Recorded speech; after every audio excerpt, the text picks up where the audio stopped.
ये चुपचाप देखती रह जाएगी, ये देखती रह जाएगी। इसलिए हम, यदि पूंजी तुम्हारी है, सुनो कंपनी वालों, आपसे हमारी कोई शत्रुता नहीं है। शत्रुता आपकी नीतियों से है, आपकी गलत नीतियों से है। यदि पूंजी तुम्हारी, जमीन हमारी। यदि पूंजी तुम्हारी, जमीन हमारी, बराबर की करो अब हिस्सेदारी। तुम कहां के हो? हे किसानों, हम यहीं के हैं। ये खेत हमारा है, ये गांव हमारा है। टाटा फारसी है। अरे भाई, बाकी विधायक लोग मुंह चुप रखे और डरे तो डरे। डुमरी विधायक सीना ठोक के बोलता है, Tata is not an Indian. Tata हिंदुस्तानी नहीं है। आप जानते थे? आप जानते थे? टाटा हिंदुस्तानी नहीं है, टाटा फारसी है, पारसी है। आपने कभी टाटा का झंडा देखा है? उनकी गाड़ियों में जाके देखिएगा और लोकतांत्रिक भारत में सवाल कीजिएगा, तिरंगा क्यों नहीं है? क्योंकि उसके लिए बड़ा खोपड़ा चाहिए। ये कोयला चोरी, बालू चोरी करने वाला नेता का दिमाग वहां तक नहीं जाएगा। कभी जाके टाटा का अपना निजी झंडा देखिएगा। भैया पीएचडी कर रहे हैं, उसका काम ही होता है रिसर्च करना। हम लोग हर जगह रिसर्च करते हैं। कभी भी टाटा का निजी झंडा देखिएगा, आपको बता देगा वो कहां का है। वहां तिरंगा नहीं होता है मेरे भाइयों, उनका अपना झंडा होता है। Because they are not India, नहीं है वो भारतीय। हम यहीं के हैं, हम यहाँ के इंडिजीनियस है। We are real Indians. लेकिन आज हमारी वैल्यू कहां? क्योंकि आज भले भारत का संविधान कहे कि हम समाजवाद भारत का निर्माण करते हैं, लेकिन गांव में आकर देखिए, हमने पूंजीवाद भारत बनाया है। हमने एनटीपीसी का भारत बनाया है। हमने टाटा का, हमने बिड़ला का, हमने अडानी का, हमने अंबानी का भारत बनाया है। ये कड़वी सच्चाई है।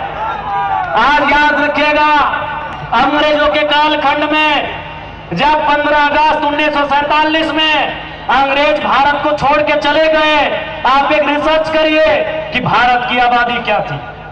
30 करोड़ से 35 करोड़ होगी। यह भी रिसर्च करिए कि भारत की गरीबी का दर क्या होगा, भारत की अशिक्षा का दर क्या होगा, भारत की बेरोजगारी का दर क्या होगा। सारे चीजों को रिसर्च करिए, आपको पता चलेगा। आज 70 साल बाद आजाद भारत में, इंडिपेंडेंट इंडिया में, अपने भारत में हम अंग्रेजों से कई ज्यादा गुना बेकार हालत में आ गए हैं। गरीबी अगर अंग्रेजों के टाइम 5% थी, आज 25 के आसपास हो गई है। भूखमरी अगर अंग्रेजों के टाइम 7% होगी, आज 28% हो गई होगी। यदि अशिक्षा अंग्रेजों के टाइम 2% होगा, आज वो 15% के पार कर गया होगा। तो सवाल तो बनता है कि अंग्रेज अपने नहीं थे, फिर भी इतना अच्छा था। आज क्या हुआ? आज क्या हुआ?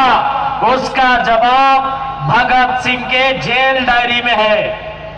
क्या उत्तर है?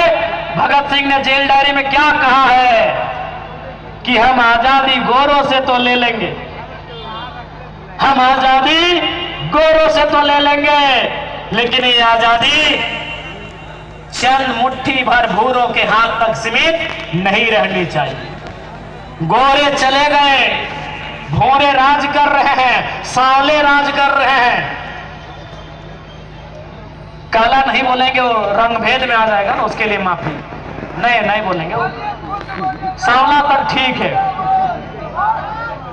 भगत सिंह की वही चिंता थी कि आजादी तो हम ले लेंगे चरका लोग से, अंग्रेजों से तो हम आजादी ले लेंगे, लेकिन हम क्या वो आजादी गांवों तक ले जाएंगे? क्या वह आजादी खेतों तक ले जाएंगे?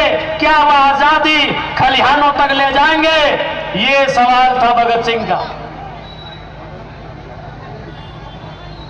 इसीलिए आज जो हमारी दशा है, आज जो हमारी दुर्दशा है,